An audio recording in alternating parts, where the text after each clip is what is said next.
आज Malegaon survey number 178-3 में एक पूरी बस्ती को बिल्डोज कर दिया गया, उसके बारे में आपका क्या? सर्वे नंबर 178-3 की ज़मीन के बारे में मुझे जो मालूमात है उसके बारे में मैं आपको बताता हूँ कि ये ज़मीन किसी शेतकरी की थी और कुछ दलालों ने उससे सौदा किया और सौदा करने के बाद उसको इधर फ़रोख्त कर दिया। फ़रोख्त करने के बाद ऐसा हुआ ज़मीन मालक को इसने पैसा नहीं दिए ये लोगों ने, उसके ऊपर उस कार्रवाई की गई। उसने कोई इनको लिख उक कर दिया नहीं था।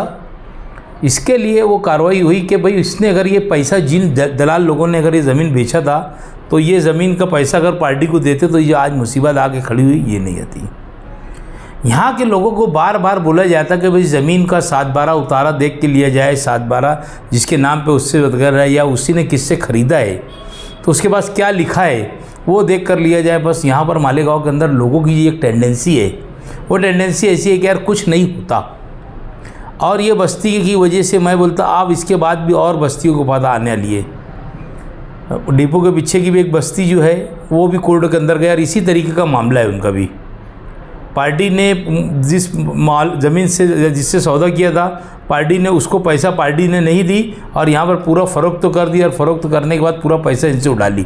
वो पार्टी भी यही तरीके का केस है और वो भी हाई कोर्ट के अंदर गया हुआ है। तो यहाँ के लोगों की जो टेंडेंसी नहीं ख़त्म होना चाहिए। अगर कुछ नहीं होता आज हुआ है और जिन लोगों ने किया है, जिन लोगों ने स्टाम्प बना के दिया, जिन लोगों ने नोटरी बना के दिया, इन लोगों ने उनके खिलाफ में जाना चाहिए पुलिस स्टेशन में 420 का गुना दाखिल करना चाहिए। मेरा ऐसा बोलना है इनके बारे में। अभी जो है बस्ती तो उजड़ गई, गरीबों का जो है वो नुकसान हो गया, वो बेघर हो गए, तो इसमें जो हकीकी सज़ा का हकदार कौन हो सकता है? जिसने बेचा वो हकदार है ज़मीन के अंदर। जिन्होंने दलाली किया या जो अपने आप को मालक बन के वहाँ बताया होगा कि भाई मैं इस जगह का मालक है, इसके खिलाफ़ गुना दाखिल करना चाहिए। ये है। आज मैंने व्हाट्सएप के ऊपर देखा, कई न्यूज़ों के ऊपर चल रहा था कि लोगों का बुलडोज़र से घर तहस नहस हो रहा था और वो बेचारे बिलबिला रहे थे, चिल्ला रहे थे। उनकी मदद को कोई शहर का लीडर वहाँ पर गया नहीं। अगर जाता भी तो हाई कोर्ट का वो हुक्मनामा था उसको तोड़ना ही पड़ता था। पीर के रोज़ कमिश्नर को हल्फनामा दाखिल करना है कोर्ट के अंदर, इसके लिए उसको आनंद फानंद के अंदर आज शनिचर के रोज़ कारपोरेशन बंद होने के बाद भी उसको तोड़ दिया गया।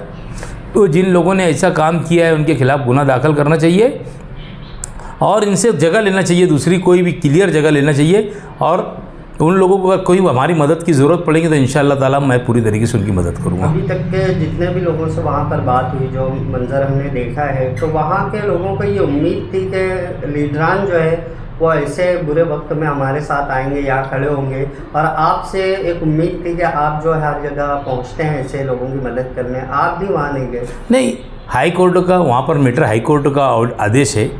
आदेश के अंदर कोई भी तरीका कोई लीडर जा नहीं सकता, कोई उसका पालन करना चाहिए। हाई कोर्ट ने बोली है उसको तोड़कर और उसकी रिपोर्ट दो।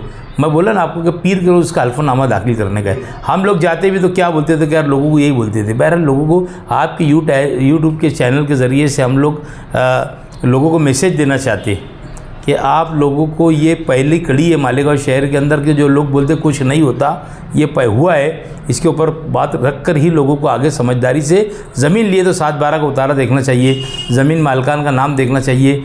अगर ज़मीन मालिक ने किसी जो तुमको बेच रहा है उसी ने किससे लिख के लिया है क्या, उसने किसी से ख़रीदा है क्या, ये सारी चीज़ों को देखकर और वो ये करना चाहिए। कार्रवाई तो हाईकोर्ट के आदेश पर हुई है, उसे तो रोका नहीं जा सकता था, लेकिन वहाँ के लोगों को कम से कम तसल्ली देना, या जो उनके बच्चे भूख से रो रहे हैं, धूप में हैं, वो लोग अभी रात किस तरीके से उनकी गुजरेगी किसी को पता नहीं है। ऐसे वक्त में क्या करना चाहिए?